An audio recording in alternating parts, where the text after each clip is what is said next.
अभी हम आपको बता रहे हैं कि संसद सदस्यता की समाप्ति,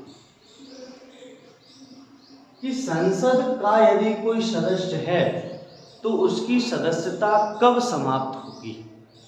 तो उसके लिए हमारे संविधान में कुछ नियम तय किए गए हैं। पहला है कि यदि कोई सांसद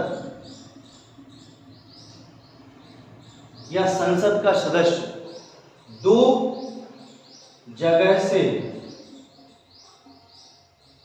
चुनाव जीत जाता है, कोई संसद सदस्य है और वो दो जगह से अगर चुनाव जीत गया है, तो यदि वो चुनाव जीतने के रिजल्ट के 10 दिन के भीतर अपनी स्थिति स्पष्ट नहीं करेगा कि वो किस सीट से सांसद रहेगा और किस सीट से त्यागपत्र देगा, यदि वो तय नहीं करता है तो 10 दिन के अंदर अंदर उसकी संसद की सदस्यता चली जाएगी।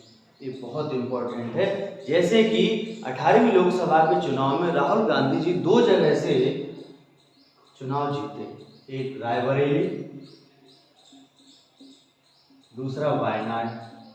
अब उन्हें ये स्थिति तय करनी होगी कि हमें सांसद किस जगह से रहना है, रायबरेली से रहना है या फिर वायनाड से रहना है। उनको अपनी स्थिति को स्पष्ट करना होगा, वो भी कितने दिन में, 10 दिन के भीतर। तो यदि वो ऐसा नहीं करते 10 दिन में तो उनकी संसद की सदस्यता समाप्त कर दी जाएगी।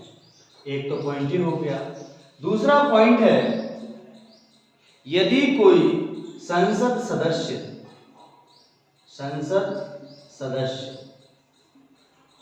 संसद में, लोकसभा में या राज्यसभा में 60 डेज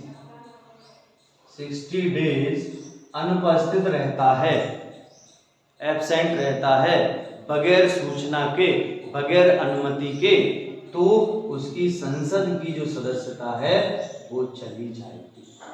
लेकिन यहाँ ये ध्यान रखना पड़ेगा कि इन 60 डेज में जो स्थगन है, जितने डेज स्थगित रही है लोकसभा या राज्यसभा, वो नहीं जोड़े जाएंगे और सत्रावसान का समय नहीं जोड़ा जाएगा। तो ऐसे भी संसद की सदस्यता जा सकती है।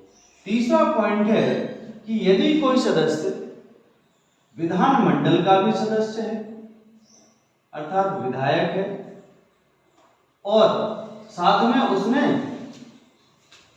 सांसद का चुनाव भी जीत लिया है, विधानमंडल का भी सदस्य और सांसद का भी उसने चुनाव जीत लिया है। जैसे इसका भी सबसे अच्छा उदाहरण है शिवराज सिंह चौहान।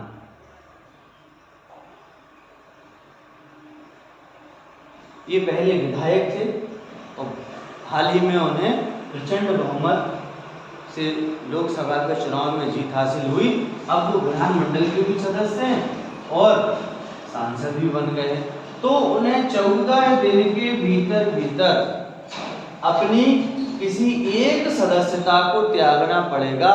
या तो इन्हें लोकसभा के सांसद का त्यागना होगा या विधानमंडल के पद से त्यागपत्र देना होगा, विधायक के पद से त्यागपत्र देना होगा 14 दिन के भीतर। यदि वो अपनी स्थिति स्पष्ट नहीं करते हैं 14 दिन में, तो विधानमंडल और लोकसभा में से उनकी कौन सी सदस्यता जाएगी, ये बहुत इंपॉर्टेंट प्रश्न है। तो उनकी लोकसभा की सदस्यता से उनको हटा दिया जाएगा, अर्थात वह संसद सदस्यता से उनको त्यागपत्र देना ही पड़ेगा, उनको संसद सदस्यता से हटा दिया जाएगा। तो ये विधानमंडल और संसद की सदस्यता के संबंध में एक इंपॉर्टेंट पॉइंट है, चौथा इसमें ही संसद की सदस्यता के संबंध में, कि यदि कोई सांसद राज्यसभा का भी सदस्य है और वो लोकसभा का भी सदस्य बन गया, लोकसभा का भी बन गया, मतलब यहाँ भी सांसद